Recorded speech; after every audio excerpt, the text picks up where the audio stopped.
अस्सलाम वालेकुम। कुरम एजेंसी पाड़ाचिनार, ये मसला कहां से शुरू हुआ, कैसे शुरू हुआ, अब इस मसले का हल क्या है? सबसे पहले आप जान ले, ये अब पाकिस्तान का नक्शा है, ये अफगानिस्तान का नक्शा है। यहां पर पाकिस्तान का बॉर्डर है, यहां पर अफगानिस्तान का बॉर्डर है। बीच यहां पर इस हिस्से में, पाकिस्तान के हिस्से में बॉर्डर पर यहां पर कुरम एजेंसी वाक़ है। कुरम एजेंसी अफगानिस्तान और पाकिस्तान के बॉर्डर के साथ है। तो अब यह मसला कहां से शुरू, इस मसले के बारे में मैं आपको बताता हूं। आपको बखूबी इल्म है कि रूस ने अफगानिस्तान पर हमला कर दिया। जब रूस ने उस वक्त में अफगानिस्तान पर अटैक किया, हमला किया, तो अफगानिस्तान के लोगों ने रूस के खिलाफ जंग शुरू कर दी। अफगानिस्तान ने रूस के खिलाफ जंग शुरू कर दी। तो ये जंग चलती गई, चलती रही।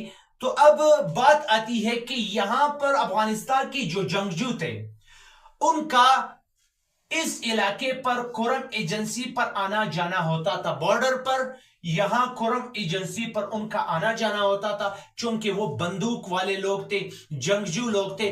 तो इस इलाके के लोगों ने उनकी जहनियत इख्तियार की। चंद लोगों ने, मैं सबका नहीं कह रहा, चंद लोगों ने अफगानिस्तान की जंगजू की जहनियत इख्तियार कर ली, यानी वही बंदूक, कलाशिनकोव वगैरह। तो वो जहनियत जो है इन लोगों में आ गई। तो रूस जो है वक्त के साथ वहां से चला गया, अफगानिस्तान जो है वहां पर रह गया, रूस निकल गया। तो यहां पर इन लोगों की जहनियत तो वो बन चुकी थी, बंदूक वाली, जंग वाली।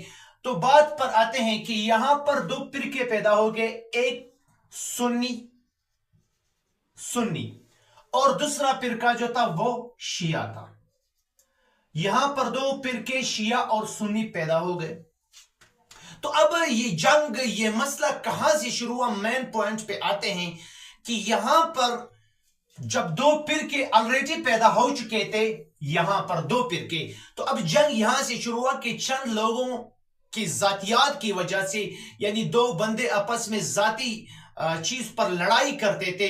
अब भी जो मेन मसला है, मेन जंग चल रही है, मेन लाशें गिर रही हैं, उनका मेन मसला यहां से शुरू हुआ था कि दो ग्रुपों, यानी दो गांवों के दरमियान जमीनी तनाजा था।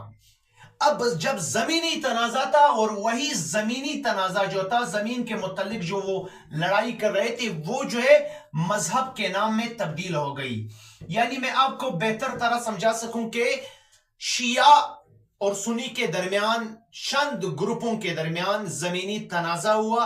अब जमीनी तनाजे ने रंग मजहब का इख्तियार कर लिया, क्योंकि वहां पर तो दो ग्रुप है, एक था सुन्नी, दूसरा था शिया।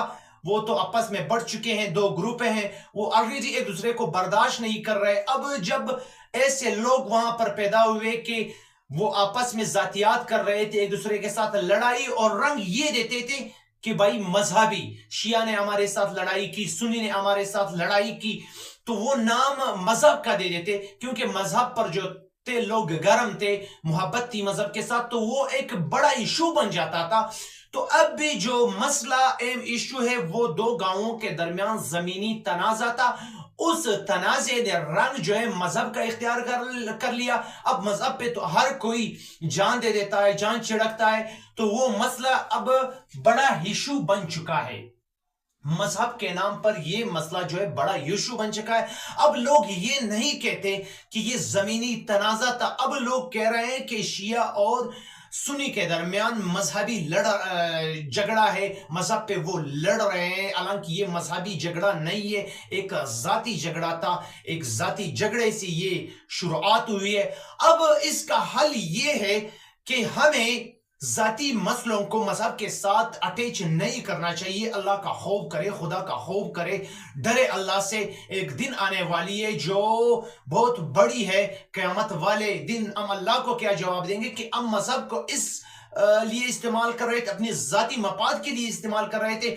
जब मेरा किसी दूसरे शिया के साथ या शिया का दूसरे सुन्नी के साथ किसी जमीन के तनाजे पर झगड़ा हुआ, अब रंग जो है मजहबी वो दे रहे हैं। हालांकि ये चीज जो है बहुत बुरी है, इससे नस्लें तबाह होती है, इससे मजहब को नुकसान पहुंचता है, फिरके बनते हैं, यहां पर नफरत पैदा होती है।